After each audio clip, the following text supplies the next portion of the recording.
في 2019 بدأت سوشيال ميديا من الصفر.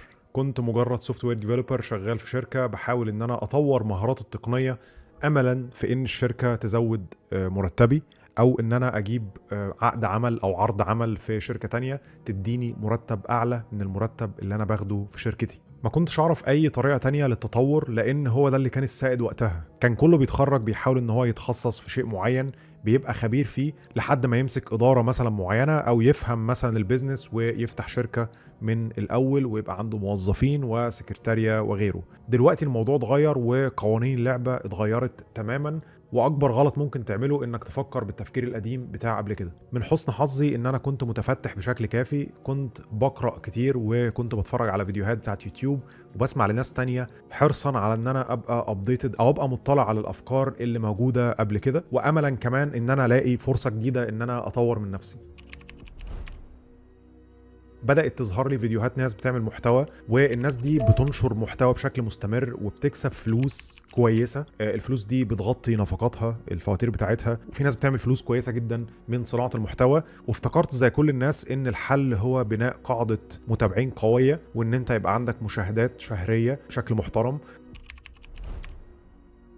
وبدأت ان انا انشر محتوى بشكل مستمر. قدرت ان انا اوصل اليوتيوب ل 60,000 مشترك، التيك توك ل 80,000 مشترك، وقناة تيك توك تانية ل 30,000 او 35,000 تقريبا، وانستجرام كمان ل 50,000 مشترك. بعد ما قدرت ان انا اجمع عدد المتابعين دي عرفت ان الموضوع معقد اكتر من كده. زي ما هقولك، الشخص اللي بيعمل فلوس من السوشيال ميديا بشكل مستمر بيعملها بشكل منظم وبيبقى فيه استراتيجية لكده. الموضوع ما بيتمش بشكل عشوائي حتى لو كان المحتوى بتاعه تافه جدا، ولكن فيه سيستم ورا كسبه من الانترنت. لو هلخص في الفيديو ده اللي انت محتاج تعمله بالظبط علشان تعمل اول $1000 لحد ما توصل ل 5000 و 10,000 دولار اونلاين من خبرتك، ده بالظبط اللي هنصحك ان انت تعمله. فركز معايا.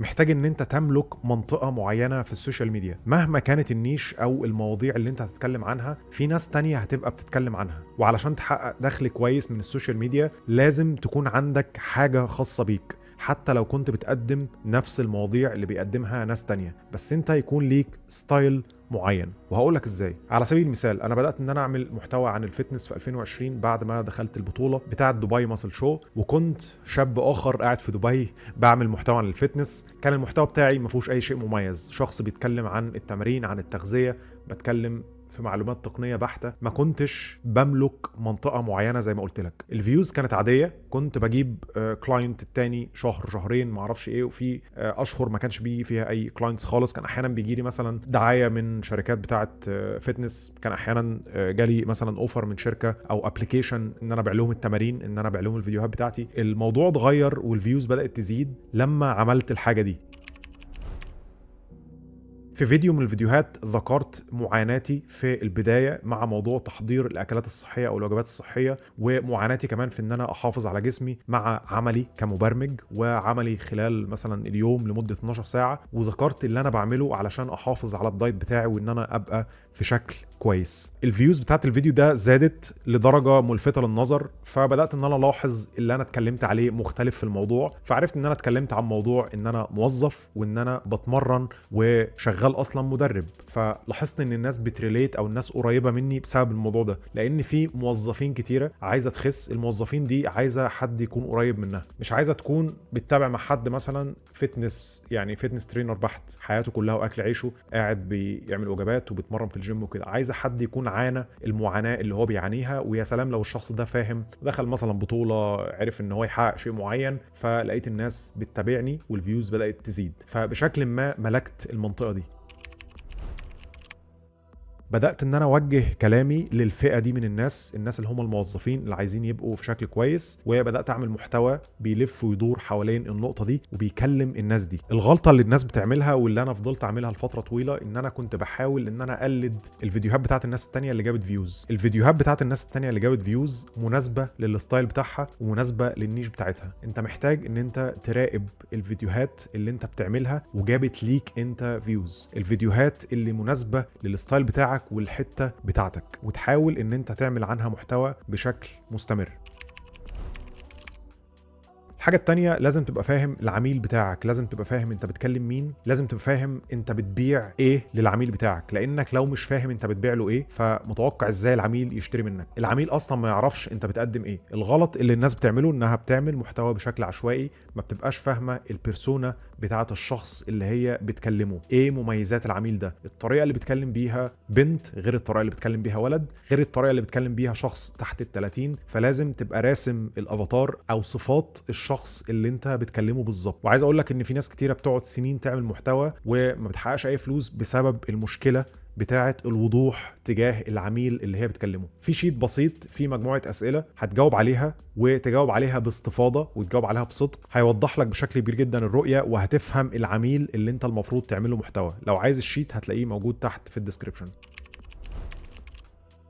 الحاجة التالتة لازم تبقى فاهم الهدف اصلا من الكونتنت. طب انت عايز تكسب فلوس من خبرتك، ايه فايدة اصلا الكونتنت؟ لازم تبقى فاهم الموضوع ده علشان تبقى فاهم انت ليه اصلا بتقعد تضيع وقت في ان انت تصور وان انت تعمل اديتنج والكلام ده كله. ايه الهدف من الكونتنت لواحد زيك بيحاول ان هو يكسب من خبرته؟ علشان تعمل فلوس اونلاين محتاج 3 حاجات. اول حاجة الكونتنت او المحتوى، تاني حاجة الماركتنج او التسويق لشغلك، تالت حاجة المبيعات، واخر حاجة الدليفري او ان انت تسلم شغل للناس اللي دفعت لك فلوس او العملاء بتوعك. اول حاجه واكثرهم اهميه هي الكونتنت، لانك لو ما بتعملش محتوى فانت ما عندكش بيزنس. فهنا بيجي مبدا الاولويات او ان انت تحط الاولويه للحاجات المهمه الاول، وهي الكونتنت او ان انت تعمل محتوى. لذلك لما تيجي تنظم يومك كصانع محتوى او شخص بيحاول ان هو يكسب من خبرته، لازم تحط في اولوياتك ان انت تعمل كونتنت. لذلك انا اول حاجه بعملها الصبح ان انا بكتب سكريبتس وانا دماغي وذهني صافي. بكتب السكريبتس بتاعت اليوتيوب فيديو او بتاعت المقاطع القصيره اللي انا هعملها خلال الايام مثلا اللي جايه او خلال اليوم اللي انا فيه. الكونتنت او المحتوى هو الموتور اللي بيشغل العجله بتاعت البيزنس. لازم تبقى عارف بشكل كويس ان الكونتنت بتاعك كل ما زادت كفاءته وكان قوي كل ما البيزنس بتاعك هيبقى جيد. لذلك حطه في اول اولوياتك. وده رد على اجابه ناس كتيره اللي هي بتحاول تعمل فلوس اونلاين، بتقول لك طيب اعمل ريتش اوتس او ابعت لعملاء، ولا اعمل كونتنت، ولا اديليفر للناس اللي هي اشترت مني الاول، ولا اعمل ايه؟ اول حاجه على راس القائمه هي الكونتنت. كل كونتنت او كل سكريبت بتكتبه المفروض يكون موجه للافاتار بتاعك الصح اللي انت بتكلمه، الشخص اللي فعلا هيشتري منك. حرفيا اكتب الاجابات على الاسئله اللي موجوده في الشيت اللي قلت لك عليه من شويه وخليها قدامك وانت بتكتب السكريبت، لان في اغلب الاحيان بتتشتت وبتروح لحاجه عجباك او حاجه فاكر انها هتجيب فيوز بس مش هتفيد البيزنس باي شيء. فركز وانت بتكتب السكريبت. الحاجة التانية وهي الماركتنج او التسويق. لو ما بتسوقش المحتوى بتاعك بالتالي الناس مش هتعرف انت بتقدم ايه، بالتالي مش هتبيع، بالتالي مفيش فلوس، بالتالي مفيش بيزنس. فخطوة الماركتنج مهمة جدا، لازم تبقى عارف انت بتسوق ازاي لخدماتك. في نفس الوقت الماركتنج او التسويق المفروض يكون استراتيجي، بمعنى ان انت ما تظهرش في كل فيديو تقول للناس اشتروا الاستشاره بتاعتي لو انت مثلا طبيب، او اشتروا مني الريل استيت او المبنى اللي انا بحاول اقدمه، او اشتروا مني كورس البرمجه او كورس تعليم اللغه العربيه لغير الناطقين بالعربيه. المشكله ان الناس بترمي المنتج بتاعها في وش الناس التانية فالناس بتتقفل. في ناس كتيره جدا موجوده في اليوتيوب وفي كل منصات التواصل الاجتماعي بتحاول انها تبيع، فحاول ان انت تكون منهجي واستراتيجي في طريقة التسويق بتاعتك. وهنا بنيجي لنقطة مهمة وهي السيلز فانل أو قمع المبيعات. الشخص اللي بيتفرج عليك لأول مرة على اليوتيوب المفروض يعمل إيه؟ يعمل سبسكرايب، أوكي. طيب أنت هتاخد إيميله إزاي؟ هل هتديله حاجة فور فري مثلا؟ طيب لو اشترك في القناة البريدية هتبعت له الأوفر بتاعك إزاي؟ أو إن هو يشترك في البرنامج إزاي؟ أو إن هو يشتري منك استشارة إزاي؟ أو يدخل معاك استشارة إزاي؟ لازم يكون عندك استراتيجية في الموضوع ده، تكون بتكلم الشخص اللي ما يعرفكش خالص بأسلوب معين، الشخص اللي هو عارفك بس ما يعرفش منتجاتك بأسلوب تاني، الشخص اللي هو عارفك وعارف منتجاتك بس مستني إن أنت تقول له بس اشتري ويشتري منك باسلوب ثالث خالص. لو انت بتعمل محتوى بشكل عشوائي ومش عارف تكلم كل نوع من الاشخاص دي ازاي فهيبقى عندك مشكله في المبيعات. فالمحتوى لازم يكون استراتيجي او ممنهج. الحاجة الثالثة وهي المبيعات. لو انت بتحاول ان انت تبيع خبرتك فغالبا هيبقى عندك 3 انواع من المنتجات او اي منهم. يعني اول حاجة اللو تيكت برودكت او منتج بيكون سعره رخيص او ارخص انواع المنتجات، ممكن يكون كتاب PDF مثلا او مجموعة فيديوهات قصيرة، بيبقى المنتج ده ثمنه اقل من $100. في عندك ميد تيكت برودكت او منتج بيكون سعره فوق ال 150 فوق ال $200، احيانا بيوصل ل $500. لو انت في السوق العربي غالبا هيبقى فوق ال $200 ده ميد تيكت. لو انت بره ممكن يكون من بين 300 مثلا ل 700 على حسب برضو النيش وكده. كده او المجال اللي انت بتقدم محتوى فيه. المهم ده الميد تيكت. الهاي تيكت هو المنتورشيب، ان انت مثلا بتدفع $2000 فيما فوق. لو اي حد مننا بيحاول ان هو يبيع منتج ثمنه فوق $2000 فغالبا هتدخل سيلز كول مع شخص عشان يشتري، عشان تقنعه ان هو يشتري، لان معظمنا مش معروفين او مش مشاهير بالشكل الكافي اللي يخلي شخص ما يتكلمش معانا خالص يدخل يشتري برنامج كده على طول من الصفحه بتاعتنا $2000. غالبا بتحتاج ان انت تدخل معاه سيلز كول او تدخل حد شغال معاك سيلز كول علشان يقنعه ان هو يشتري. فعلشان يحجز معاك سيلز كول اصلا لازم يكون عندك استراتيجيه للموضوع. الشخص ده هيلاقيك اصلا ازاي على اليوتيوب، وهتوجهه ازاي من اليوتيوب ان هو يحجز معاك استشاره او يحجز معاك سيلز كول، وبعد ما يدخل السيلز كول هتقول له ايه في السيلز كول. فلازم يكون عندك استراتيجيه للموضوع ده، ان انت تحول مشاهد عادي خالص ان هو يحجز معاك مكالمه علشان تقنعه ان هو يشتري منك البرنامج.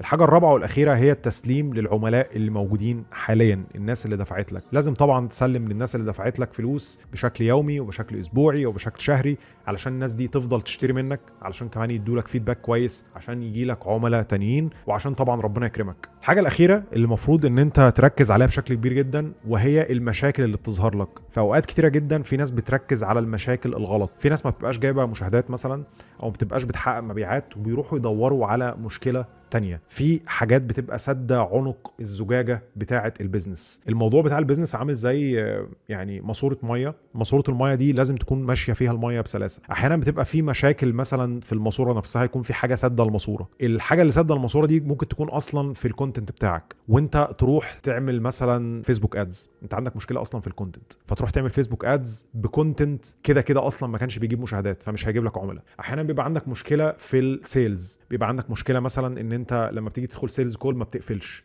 ما بتقنعش الشخص ان هو يشتري البرنامج الهاي تيكت منك او حتى الميد تيكت. فبتروح ان انت تعين اديتور، بتفتكر ان المشكله في الايديتنج بتاع الفيديو. لا، انت عندك ليد فلو حلو والناس بتحجز مكالمات، ولكن انت ما بتقفلش. فانت عندك مشكله في السيلز، عندك مشكله فيك انت لو بتدخل سيلز كول او الشخص اللي انت معينه. فانت لازم تبص على البوتل نيك او عنق الزجاجه. احيانا بتحتاج ان انت في وقت معين توقف شغل تماما وتبص على البيزنس من بره وتشوف المشكله عندك في البيزنس في ايه. واحيانا بتحتاج ان انت تعين حد يكون اكثر منك خبرة بحيث ان هو يحط ايده على موضع المشكلة. فمفيش حد فينا كبير ومفيش حد فينا عارف كل حاجة، فدايما لو انت مش عارف حاجة روح للشخص اللي عنده الخبرة. فاللي عايز اقوله من الحتة دي، حاول ان انت تحط ايدك على موضوع المشكلة. ما تروحش مثلا تدهن الماسورة وسايب الحاجة اللي سد الماسورة. ما تروحش تحط حمل على الماسورة ان انت تعلق عليها حاجة وتعمل عليها حاجة وتزود الحمل وانت في عندك حاجة سد الماسورة نفسها. المفروض تشيل الانسداد ده، تحاول ان انت تخلي المية تمشي قبل ما تلون الماسورة نفسها. لو عايز تشتغل معايا بشكل شخصي انك تبني بيزنس اونلاين ناجح في خلال شهرين، من اول صناعة المحتوى، كتابة السكريبتات، عمل السيلز فانل، كل حاجة من A to Z،